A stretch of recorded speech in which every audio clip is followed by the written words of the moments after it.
My fiancée, Isabel, wanted me to take the fall for Julian. He'd killed a pedestrian in a hit and run, and she thought I should do his time. This wasn't some sappy romance novel. I let her have it. She was unmoved. It's just a few years in prison, Leo. You're used to the gutter. It's nothing to you. But Julian's future can't have a stain like this. When I refused, she snapped her fingers. 3 of her bodyguards stepped forward, each one built like a brick shithouse, their faces set in grim lines. Across the dinner table, my parents stared down at their plates, their silence a clear sign of their consent. A minute later, I was on the floor, spitting a mouthful of blood onto their polished hardwood. My gaze traveled over the bruised knuckles of the bodyguards to meet Isabel's cold, indifferent stare. I managed a weak smile. Sloppy work, I coughed. Lost by a hair. Julian, who'd been hiding behind Isabel the whole time, stepped forward with a phony, sympathetic smile. Leo, man, I'll never forget this. You're a real brother. I crooked a finger, beckoning him closer. He leaned down. Arg. A steak knife was now buried in his eye socket. He clutched his face, his scream echoing through the cavernous dining room as he collapsed, writhing in agony on the floor. I burst out laughing, my wild eyes locking with my stunned parents and my speechless fiancée. I'm not beneath any of you. I roar, my voice raw, and nobody gets to push me around. I got 5 years for aggravated assault. Not long after I went inside, I met this strange old-timer. He handed me a beat-up paperback, his lips pulling back to reveal a row of yellow teeth. Kid, I can tell you've got good bones. Ever think about taking up a real trade? I glanced down at the cover. A few bold words stared back at me. The chill burn technique. 2 years later, I was out on parole for good behavior. The warden's office had notified my family. Isabel was waiting for me outside the prison gates. She wore a flowing white dress, her long hair pulled back, looking every bit the elegant, untouchable swan. I, in my prison-issued sweats, was the ugly duckling they tried to drown. She looked me over, her eyes as cool and distant as ever. When we get home, you'll apologize to Julian. After that, I'll announce our engagement. I kept up with the news inside. I knew the Sterling and Vance families were on the verge of a merger, with several joint ventures in the works. Announcing the union of their 2 families would be a huge boost to their stock price. Still, not even a dog would marry this woman. I smoothed the wrinkles on my shirt, a faint, ironic smile playing on my lips. Marry an ex-con? What about your pristine reputation, Isabel? The merger is happening. This marriage is non-negotiable. I don't have a choice, she said, her expression tinged with a helplessness that didn't quite seem genuine. As if she wasn't entirely opposed to the idea. Could she actually have feelings for me? I shook my head, dismissing the ridiculous thought. She probably just figured I was a better option than the adopted son, Julian. He wasn't a true Sterling, so there was no guarantee he'd inherit the family empire. Besides, Isabel would never marry a one-eyed man. I was the Sterling's long-lost son, found and brought back 3 years ago. I thought I was finally getting a real family, a happy life. Instead, I found that Julian had completely replaced me. The 20-plus years of affection they had for him easily outweighed any biological tie to me. I'd grown up in the slums of the city's industrial district. I was oil to their water. My father, Robert, found my very existence an embarrassment that needed to be managed and disciplined. My mother, Eleanor, would preach about loving us both equally, then showered Julian with affection while finding new ways to humiliate me. My older sister, Megan, cared only for the family business. She barely acknowledged my existence. And Isabel, she and Julian had grown up together, practically soulmates. The first time I met her, I was completely captivated. I did everything I could to be near her, to win her over. But for Isabel, I, her actual fiancé, was nothing more than an object of contempt. Her demand that I go to prison for Julian was the cold slap of water that finally woke me up. Now, looking at her, I felt nothing. I have no relationship with the Sterlings, I said flatly. And I'm not marrying you. My refusal was a command. She gestured, and the 3 bodyguards stepped forward again. We'd had this dance before. They were her personal security detail. Back when I was still trying to win her over, I'd show up at her family's company headquarters, and she'd have them throw me out. It was always 3-on-1, and I'd always lose by a hair. This time, let's see how it goes. I moved first, my palm striking one of the men square in the chest. Thump! A dull impact, followed by a searing, fiery pain that spread through his torso. In the same motion, I swept my leg low. He froze, his eyes bulging as a paralyzing cold shot through his lower body. The clash of sensations, a burning heat and a penetrating chill, was unbearable. He let out a strangled cry. What the hell was that? Chill burn, I said, my voice empty. He crumpled to the ground, foam bubbling at his lips. A few seconds later, the other two were down beside him. As Isabel stared in utter disbelief, I turned and walked away alone. The Gilded Lotus, Riverton's most exclusive wellness spa, was my destination. I was there to find Pops, the strange old man from prison, who'd gotten out a few months before me. He was the owner. Pops flashed a grin, his voice a gravelly rasp from a lifetime of cheap cigars. Good to have you out, kid. Now the real work begins. The story was that Pops had been a formidable boxer in his youth, making a lot of enemies along the way. As he got older, younger fighters started showing up at his gym to challenge him. He lost too many times, his reputation soured, and the gym went under. He pivoted to opening a high-end massage parlor, which, against all odds, became a massive success and a Riverton institution. But Pops was never happy. His dream was still to run a boxing gym. After years of tinkering, he'd managed to combine his family's fighting style with principles of deep tissue massage, creating a new method he called chill burn. He told me I was a natural, the greatest fighter he'd ever seen. The only man to have ever mastered the chill burn technique. The day I perfected the technique, an inmate a few cells down suddenly collapsed, convulsing on the floor. I alerted the guards, saved the man's life, and got a commendation. From then on, strange things kept happening around me. An inmate would go berserk and start brawl, and I'd be the one to restrain him. Another would try to hang himself, but not before calling me over to be his witness. Of course, I'd save him, report it, and get another commendation. In less than 6 months, I'd saved nearly 100 people. The prison administration hailed me as a model inmate and fast-tracked my parole. Unofficially, the other inmates complained I was a jinx, that trouble followed me everywhere, and they wanted me gone. The parole board's vote was unanimous. Of course, I knew it was all Pop's doing. He ran that prison with more authority than the warden, with a private cell, personal masseurs, and, unbelievably, a smartphone. As for me being a natural, give me a break. He spent all day binge-watching fantasy shows and reading pulpy sci-fi novels. His speech was full of dramatic flair. I wasn't falling for that. But one thing he said was true. I was now the strongest fighter in Riverton. Unbeatable. Pops taught me to fight and pulled strings to get me out early for one reason: to help him conquer Riverton's underground fight scene. Once I built up a name, he'd relaunch his boxing gym. To celebrate my release, Pops booked a private room at a high-end steakhouse. After dinner, he'd thoughtfully arrange for one of his spa's premium technicians to give me a private massage. Her name was Chloe. She had soft eyes, delicate features, and a stunning figure. She was an expert at her craft, no doubt about it. But behind her professional smile, I saw a flicker of something cold and brittle. A flame of vengeance ignited inside me. She was one of my enemies. Sensing my stare, Chloe looked at me a little more closely. You look really familiar. Have we met somewhere before? She didn't recognize me. She probably never even gave me a second thought back then. That year, her boyfriend had tormented me, and later, he'd hurt the person I cherished most, leading to an irreversible tragedy. I pushed the thoughts away and changed the subject. Why'd you get into this line of work? Chloe gave a bitter laugh, explaining that college wasn't for her and factory work was too hard. Don't look down on me, though, she added. A premium tech can clear 10 grand a month. I nodded. Why not find a guy? Someone to support you. Support? She scoffed. I have a boyfriend, but he's a loser. Barely makes any money, but he's got a hell of a temper. She pulled down the collar of her uniform, revealing a dark, ugly bruise on her chest. It looked like the imprint of a shoe. He hit you. He kicked me. Chloe said he drank too much, and when he was drunk, he got violent. The more pathetic her story sounded, the more pleasure I felt. How long have you two been together? A few years. We met in college. He was my first love. A jolt went through me. It was him, the bastard. Perhaps dredging up the past made her emotional. Chloe slowly leaned her head against my shoulder, her hair cascading down, smelling faintly of jasmine. If he was half the man you are, my life wouldn't be so hard. Oh, and what do you know about me? I asked, curious. You're the one Pops chose. That means you're special. Chloe knew more about Pop's past than I did.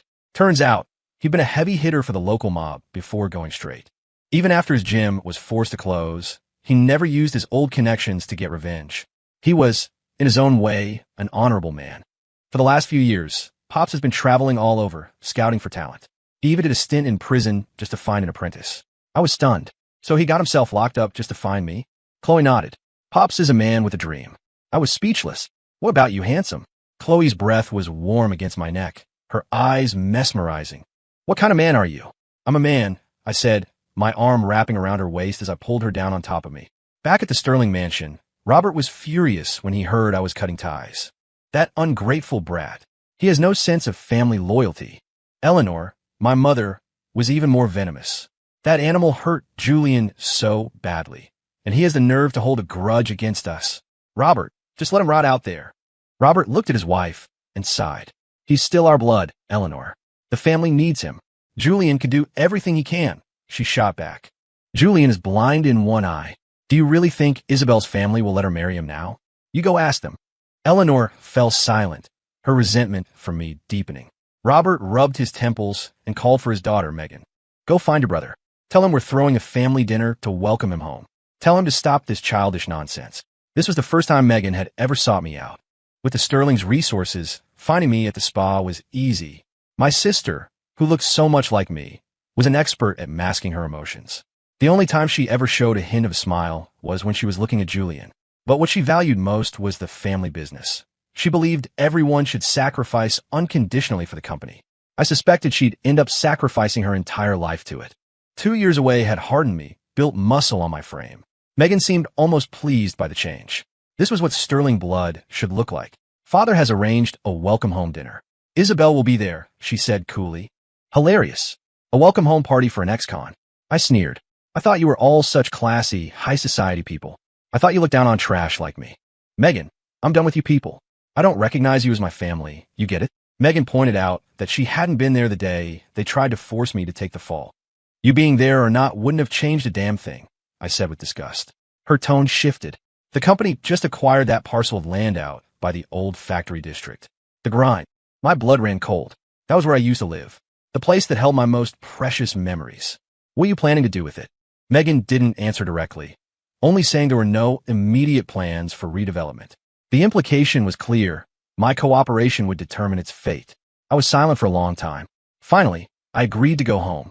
Stepping back into the Sterling mansion felt like entering a foreign country. The opulent decor was just as alienating as I remembered.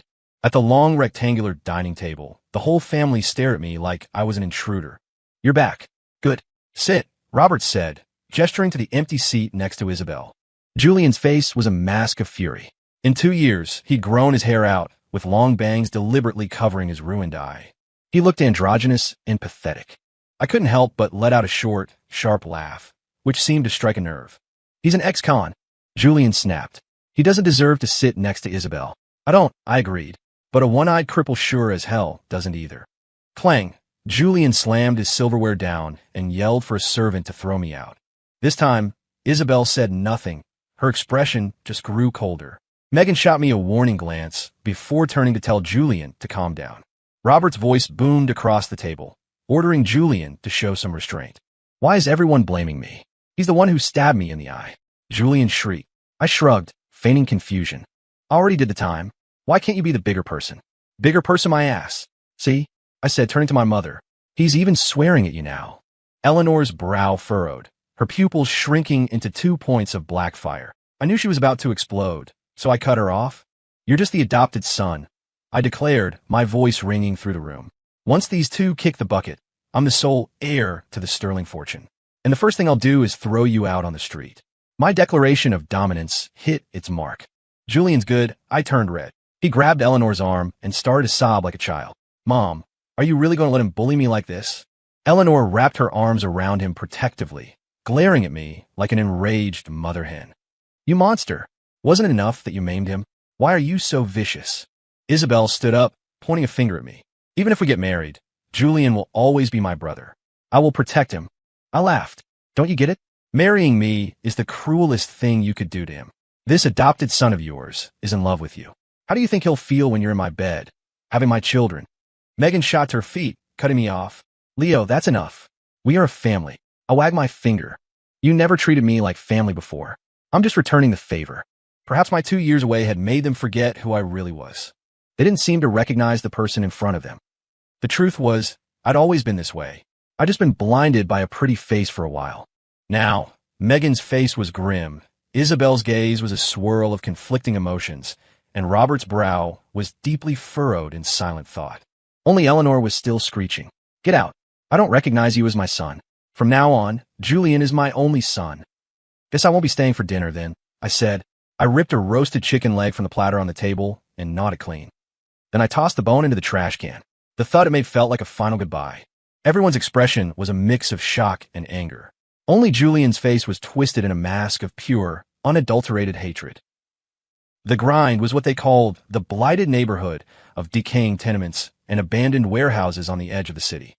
It used to be bustling with temp workers from the nearby factories. After the factories relocated, it became a ghost town. On a small hill behind the grind stood a simple, weathered wooden cross. Beneath it lay the woman who had saved my life, the woman to whom I owed everything. Her name was Clara. As far back as I can remember, it was just me and Clara. She was 3 years older than me, also an orphan. The story was that her parents, who were desperate for a son, had secretly abandoned her when she was born. Clara survived by collecting cans and scrap metal, raising herself, and somehow me too. When she was old enough, she got a job as a package courier. It was enough to put me through school. I couldn't stand to see her work so hard, so I told her I wanted to drop out.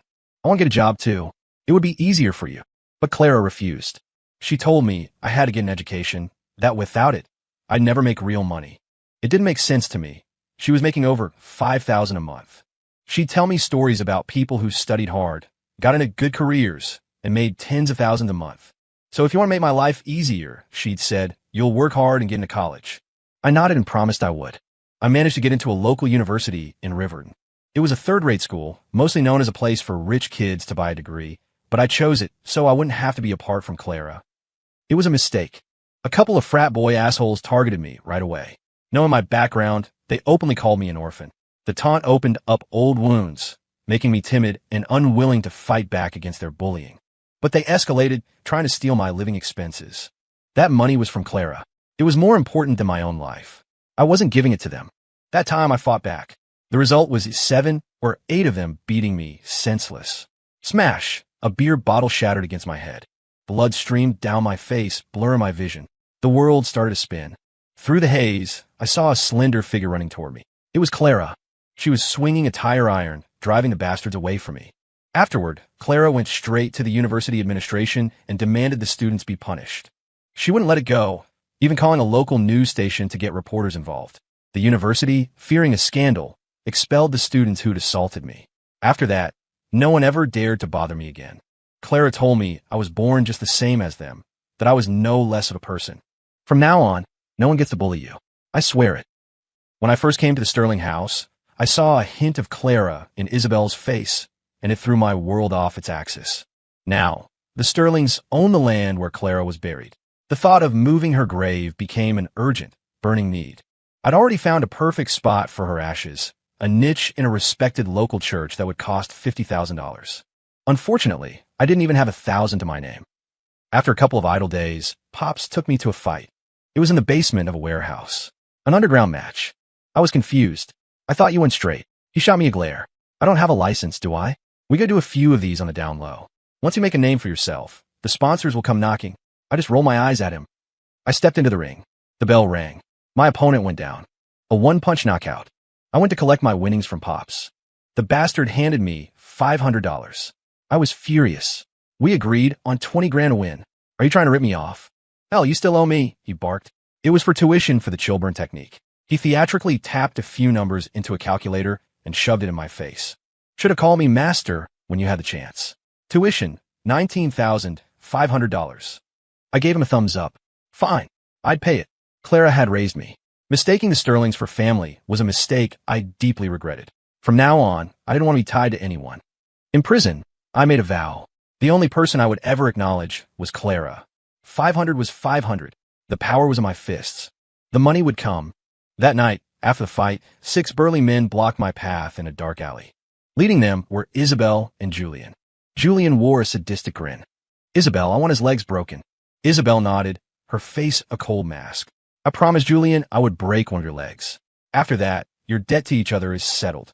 She pursed her lips, then added, but don't worry. I'll still marry you, even if you're a cripple. I'll take care of you. She said it while secretly watching my reaction. When she saw nothing, a flicker of light in her eyes died. Julian seethed with jealousy. I called Isabel a crazy bitch. Do us all a favor and marry this one-eyed freak. Just leave me the hell alone. Julian was livid. He ordered the men to attack, but the 6 of them only listened to Isabel, leaving him stomping his foot in frustration. Isabel's expression was complicated, but she finally gave them the signal. The men pulled out steel pipes, ready to swing. Just then, a group of figures rounded the corner, shouting as they ran toward us. At the head of the pack was Pops. I let out a sigh of relief. I'd sent him my location as soon as I saw trouble. The old man was sharp. The 2 groups faced off. Julian was dismissive. You think 4 guys and an old man can save you? I suggested he shake his head and look again. Julian tossed his bangs out of his eye. Holy shit, there are 8 of them. His face fell. Pops turned to me. What's the plan, kid? What do you think? I said. Wham! I lunged forward, landing a flying kick on one of the pipe-wielding thugs. In an instant, everyone piled in. The staff from the spa all had powerful hands. In a matter of moments, the 6 goons were on the ground. I had Julian pinned under my boot, his one good eye blazing with fury and helplessness. This is the last time, I warned him. You come after me again, and I'll send you to hell. Fuck you.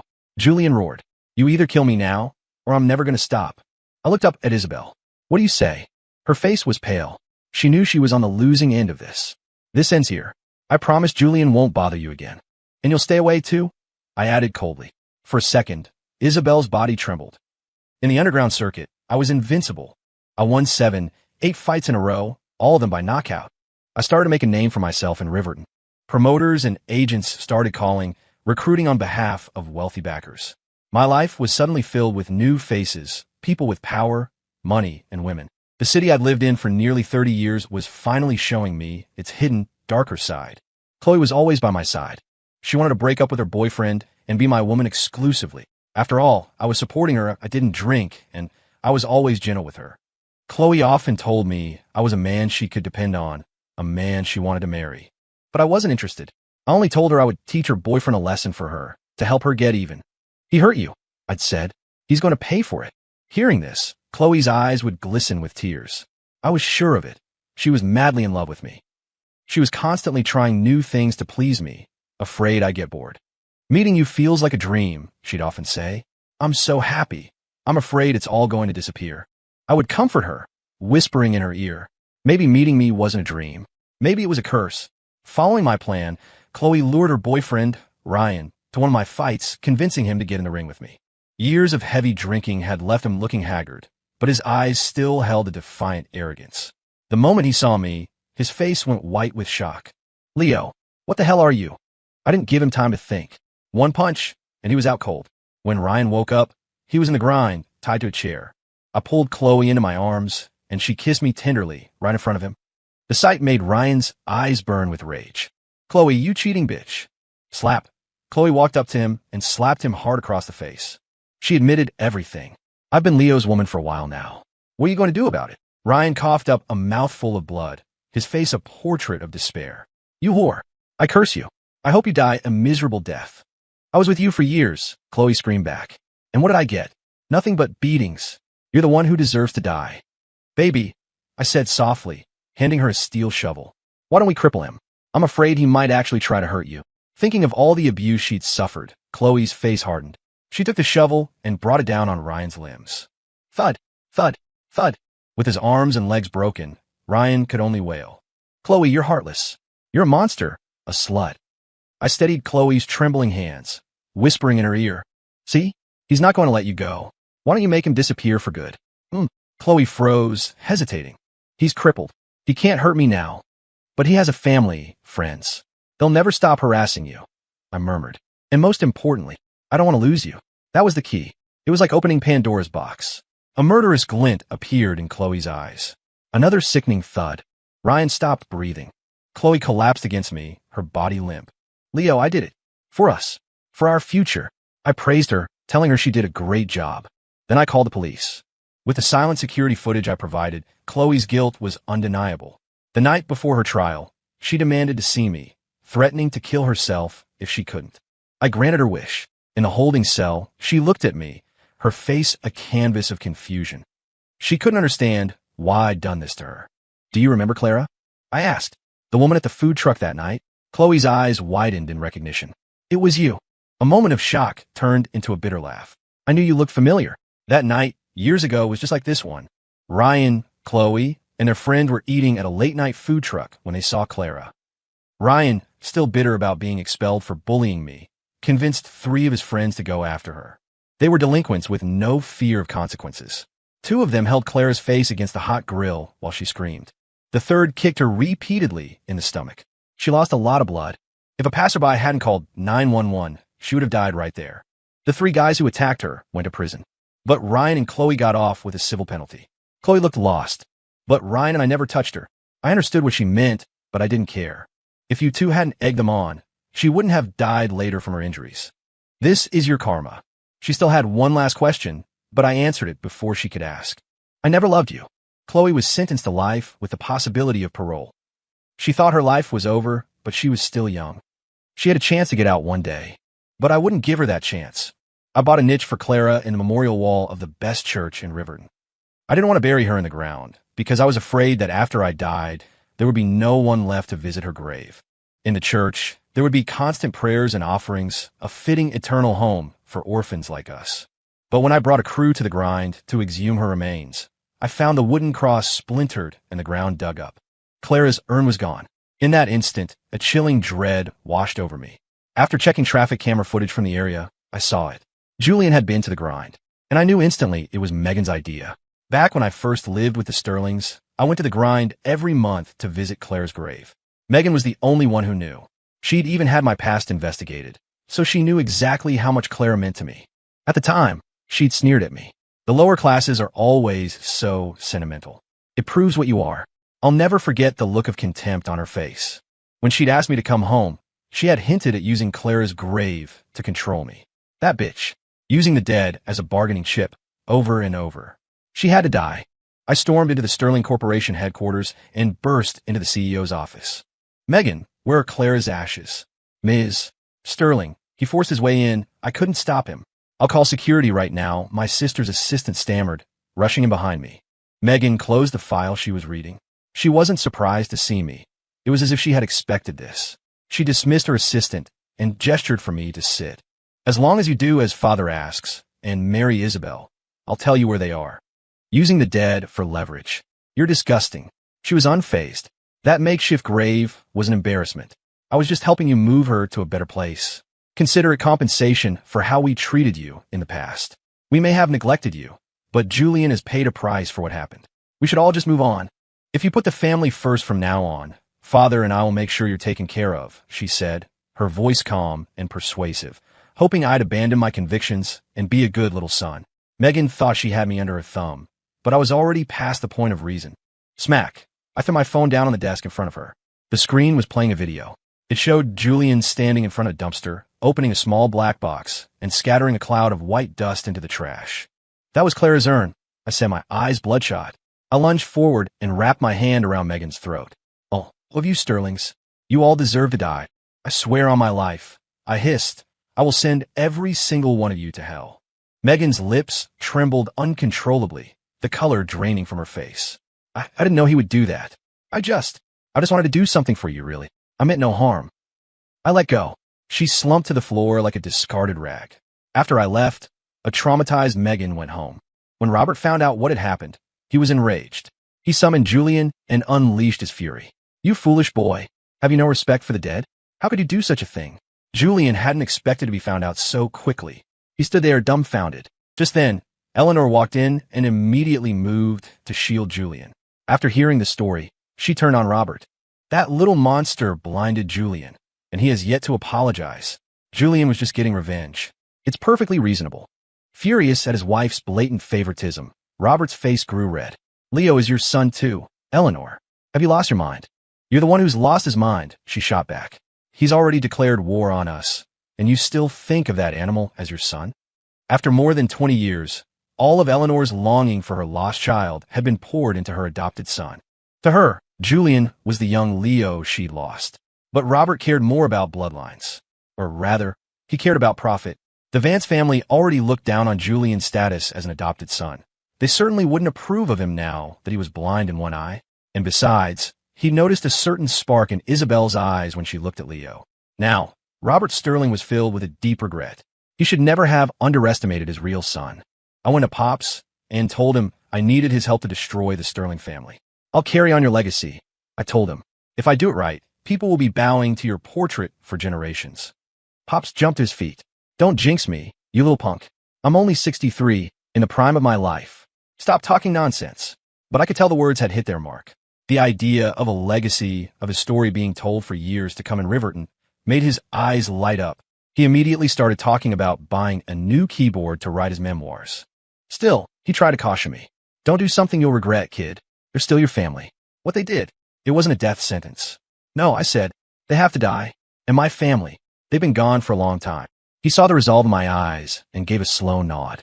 In addition to Pop's underground network, I secured the backing of several of Riverton's most powerful business magnates. The price was my future participation in fixed fights, whenever they needed to ensure a certain outcome. Taking down the Sterlings is easy enough, one of the tycoons said after hearing my plan. Why make it so complicated? Because, I told them, I don't just want to take them down. I want to send every last one of them to hell. The tycoon just shrugged. You're one twisted son of a bitch, kid. I contacted Robert Sterling and told him I was ready to come back to the family and marry Isabel. My one condition, Julian had to go. Robert agreed, promising to smooth things over with Eleanor. He then secretly sent Julian to live at their old family estate in the countryside. He assumed that once the marriage solidified the merger, the Sterling Empire would grow even stronger. He believed that when I saw the true power of the family, I would naturally fall in line. Who wouldn't want a life of luxury? Who wouldn't want to be one of the elite? We shared the same blood. Surely I would come to understand his perspective. He had no idea this was the beginning of his nightmare. Hearing that I'd had a change of heart, the normally aloof Isabel actually came to see me. I'm glad you came to your senses, she said, offering a rare explanation. I've always seen Julian as family, like a brother. There was never anything romantic between us. She was trying to justify her past actions, how she'd always sided with the adopted son, even trying to send me to prison for him. I could see the affection for me in her eyes now, and I felt a wave of disgust. Some people are just like that. They don't appreciate what they have until it's gone, and then they come crawling back. Pathetic. Thinking of all the times Isabel had wronged me, I knew she couldn't be spared. I made up an excuse to take her out to dinner. Over a candlelit meal, I slipped a drug in her wine. After a few glasses, she was unconscious. I took her to an abandoned warehouse. The place was derelict, empty except for a single large mattress in the center of the floor. In the four corners of the room, however, more than a dozen hidden cameras were recording. I threw Isabel onto the mattress and went upstairs to a small office. Inside, 7 or 8 men in black suits were waiting. A man with long hair was on the floor, mumbling incoherently, his eyes glazed over, as if he were high. Julian, I said, nudging his chin up with the toe of my boot. Remember me? I spit on his face. I'd had him snatched from the countryside and pumped full of drugs. He was completely out of his mind. It was time to begin. One of the men in black clipped a dog leash to a collar around Julian's neck and led him downstairs. The moment he saw Isabel's naked body, his drugged-out lust ignited. He lunged at her like a rabid animal, his hands clamping down on her collarbones as if he wanted to tear her apart. At the same time, a different drug I'd given Isabel began to take effect. She started to respond to him, to welcome him. From the monitor in the office, I watched the whole disgusting spectacle unfold. It went on for 2 hours. In the days that followed, our families began preparing for the wedding. Isabel was in her element, ordering a custom-made gown, planning a honeymoon in Europe, throwing herself into the arrangements. I played my part, posing for engagement photos, getting fitted for a tuxedo. As we spent more time together, she began to open up, her attitude softening. I know this started as a business arrangement, she said one day, but you fit all my criteria for a husband. I hope our marriage can be based on love. We can build it. My parents had an arranged marriage, and they're happy. It was clear she was pinning all her hopes on our future together. On the day of the wedding, the ballroom was packed. The hotel valet line was dozens of Bentleys deep. It wasn't just friends and family of the Sterlings and the Vanishe. It was a who's who of Riverton's elite. The two families were using the event as a show of force, paving the way for future market expansion. At noon, I walked Isabel down the aisle and onto the stage. As the officiant began, we stood, accepting the congratulations of the crowd. Suddenly, a discordant voice cut through the room. Isabel, you can't marry him. Julian burst through the doors. Everyone recognized the Sterling's adopted son. A hush fell over the room. Are you insane? Get out of here, Isabel hissed, her face a mixture of shame and fury as Julian approached the stage. Julian, if you ruin this, I will never forgive you. No, Julian said, his jaw tight. If you marry Leo, you'll regret it. I'm the one who's right for you. You? I said with a light chuckle. A one-eyed cripple. Because, Julian declared, his voice ringing out, Isabel and I have already been together as husband and wife. The room erupted in gasps and murmurs. From the head table, Robert Sterling nearly fell out of his chair. He pointed a trembling finger at Julian. You're lying. Are you trying to destroy this family, you animal? It was the first time Robert had ever called Julian an animal. Perfect. He doesn't look like he's lying. Someone whispered from the crowd. So, the brothers are sharing a wife? Lucky girl. Well, Isabel is beautiful. Gonna have both of them? She's a modern-day empress. The foul jokes and snide comments spread like wildfire. Isabel's face went white. She slapped Julian hard across the face, her eyes filled with a murderous rage. Julian clutched his cheek, hesitating, the words he wanted to say trapped in his throat. I clapped him on the shoulder, a look of disappointment on my face. It's okay. Let me help you out. A giant screen descended from the ceiling. As the guests watched in confusion, I projected the video I had so carefully preserved. A few seconds later, screams erupted from the women in the audience. Some covered their eyes, but the graphic sounds from the speakers were unavoidable, forcing them to peek through their fingers. Most of the men, however, watched with rapt attention, as if studying a new technique. No, that's a deep fake. That's not me. Isabel shrieked, her voice raw. Turn it off. Don't look. But the venue was staffed by my people. The Vance family's bodyguards had been neutralized long ago. No one listened to her. She tore at her hair, collapsing into a heap among her bridesmaids, sobbing hysterically. With a loud thud, Isabel's father collapsed, having fainted from shock. Her mother rushed to his side, frantic and helpless. The Sterlings were paralyzed with shame. Robert's face was beet red as he turned on me. You bastard. Are you so bent on revenge that you destroy your own reputation too? To drag them all down to hell, I would gladly sacrifice my life, let alone my reputation. Robert Sterling would never understand that from the day they desecrated Clara's memory, it was a war to the death. The scandal was the nail in the coffin. The Sterling and Vance families were publicly crucified. Business rivals immediately pounced, and negative stories flooded the internet. The reports focused on the quality of Sterling products, complete with official-looking lab results claiming some of their best-selling items contain carcinogens. Normally, Robert would have lawyered up and fought back. But this time, Riverton's most powerful tycoons moved in concert, cutting off all of the Sterling suppliers and freezing them out of the market. Regulatory agencies sent inspectors to seize their inventory for testing. Robert knew it was over. He unleashed all his fury on Julian, whipping him with a leather belt until the boy was crying and begging for mercy on the floor. Eleanor couldn't bear to watch and threw herself in front of Julian to protect him. Robert, it's done. Beating him to death won't change anything. It was that monster, Leo. He's the one who tricked our Julian. At that moment, Julian pulled out a fruit knife he'd hidden and lunged from behind Eleanor. The blade plunged into Robert's chest, sinking all the way to the hilt. Amid Eleanor's piercing screams, Robert Sterling died, his eyes wide with disbelief, that final expression of shock frozen on his face forever. Julian fled after murdering his adoptive father. Eleanor fainted and was hospitalized. The Sterling Empire was on the verge of complete collapse. The other tycoons moved in to carve up the remains of the company, and all its employees were laid off. Megan Sterling, once a rising star in the business world, was now a pariah. The city's power brokers had put out the word. Anyone who hired her would be an enemy, and they would be destroyed. No one dared to cross them. Megan finally understood. Someone was intentionally orchestrating their ruin. She had assumed my only connection was to Pops and his small-time underground network. She never imagined that the most powerful men in Riverton were helping me get my revenge. As Megan desperately tried to figure a way out of her predicament, I was preparing to deliver the final blow. The warehouse. When we met again, Megan was a different person. Her former arrogance was gone, replaced by nervous anxiety. Leo, I was wrong. I'm so sorry. Julian is a monster. He killed Dad. He won't get away with it. You're my only brother now. I'm begging you. Please give me a chance to make it up to you. If she could have brought back Clara's ashes, I might have considered stopping, but it was too late for that. I pulled out my phone and played another video for her. It showed several men digging up Robert Sterling's fresh grave, taking the urn and tossing it into the back of a garbage truck. An eye for an eye. Now, it was the Sterling's turn. Megan broke down, screaming at me. He was your father, Leo. Your own father. How could you? You'll regret this, Leo. I swear to God.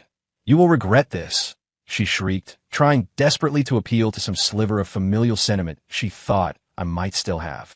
She failed. With a soft thud, Megan fell to her knees before me. Please, I'm begging you. Tell me where that garbage truck went. A garbage truck? It went to the dump, of course. I helped her to her feet and had my men bring over a small table. You know, I said gently, and all the time I was home, we never had a meal alone, just the two of us. No time like the present. You won't refuse me, will you, big sister? Megan stared at me, dumbfounded.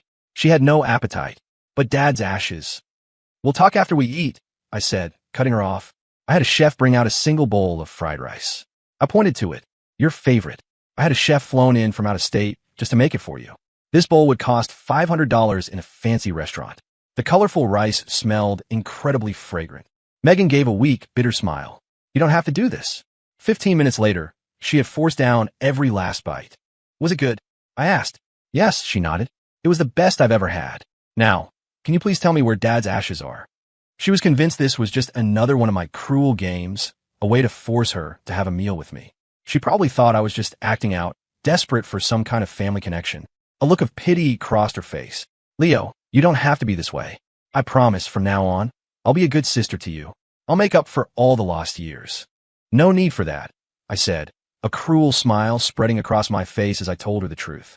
The secret ingredient that makes it so delicious? It's the ashes. They give the rice a unique texture. Megan's eyes went wide, her heart seizing as if pierced by 1,000 needles. When she realized I wasn't joking, she began to vomit violently, shoving her fingers down her throat to get it all out.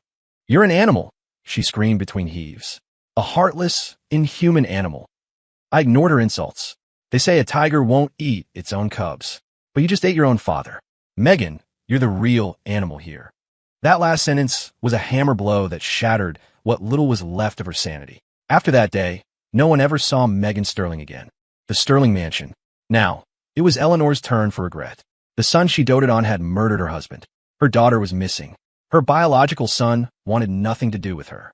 She was all alone in the cavernous house. She started coming to the spa, begging for my forgiveness. Son, please look at me. I was wrong. I'm so sorry. I ignored her. I was busy tracking down the details of a recent, horrific traffic accident and pressuring the Vance family to offer up Isabel to take the blame. After what happened to the Sterlings, they didn't dare refuse. The accident was the worst Riverton had seen in years. 3 dead, 5 injured, and the driver had fled the scene. Isabel was arrested and nearly got the death penalty. In the end, the Vances paid a massive settlement to the victims' families in exchange for their forgiveness, and her sentence was reduced to 13 years. I visited her once as her husband. The wedding had been a fiasco, but we were legally married, our union protected by law. If you happen to die in here, I told her casually, I might just inherit the Vance fortune. She showed no emotion, simply stating that I was a heartless, vicious monster. I regret it, Leo, she said, her voice flat. I regret ever crossing you. On that, we could agree. No one gets to bully me. Julian, now a fugitive, was living like a cockroach in the shadows, constantly looking over his shoulder. His paranoia didn't last long. I had him captured and taken to a remote cabin deep in the woods. Inside the cabin was a familiar face, Megan. I broke both of their legs to ensure they couldn't escape, then cut off their food and water supply. Julian immediately started begging, banging his head on the floor. Leo, brother, please. Let me go. I'll disappear. I swear, you'll never see me again. I patted his head like he was a dog, my voice as cold as the grave. Clara's ashes are gone. If I let you live, she'd never forgive me. Be a better person in your next life. I welded the doors and windows shut and settled in to watch their final, depraved performance. At first, they screamed and blamed each other until their throats were raw. When the thirst became unbearable, they drank their own urine. When the hunger set in, they ate spiders, roaches, anything that moved. Finally, they turned on each other. Megan, at least, was still somewhat attractive, which made it easier for Julian to stomach. But when it was his turn to provide, the meal was much less palatable. On the 17th day, Megan died. In his final desperate moments, half-mad Julian committed the ultimate taboo, carving flesh from her body and drinking her blood. It only bought him 2 more days. Eleanor came to find me again. This time, I showed her the video of Megan's final days. When she saw that her daughter hadn't even been left with a complete body, Eleanor collapsed, weeping and pounding her chest. She cursed Julian with the most vile words imaginable. wishing him a painful death from a bolt of lightning. He left to her. For all her grief, she still didn't have the courage to end her own life. A truly selfish woman to the very end. I looked up at the sky. The clouds seemed to form the shape of Clara's face, smiling down at me. I shouted up at her, my voice full of triumph. I did it, Clara. Nobody can ever bully me again. Epilogue. Chloe's perspective. My first day in here, some bitch tried to get me to pick up the soap. I got hemorrhoids that night. Later, I made a friend. Her name was Isabel. The name Leo Sterling was a topic we never ran out of. She was his wife in name. I was his wife in practice. In a twisted way, that made us sisters. I started studying law in the prison library. I learned I had a chance at parole. I'd be middle-aged by then, but not old. I'd have a chance for revenge. Leo, you just wait for me. Huh. But one day, Isabel got a call. Her parents were in danger. Leo was coming for them. No, absolutely not. She started muttering over and over again, like a crazy person. That night, in the dark of our cell, a sharpened toothbrush pierced my throat. As my life drained away, the last thing I saw was a pair of blood-red eyes. Isabel had killed me. The end.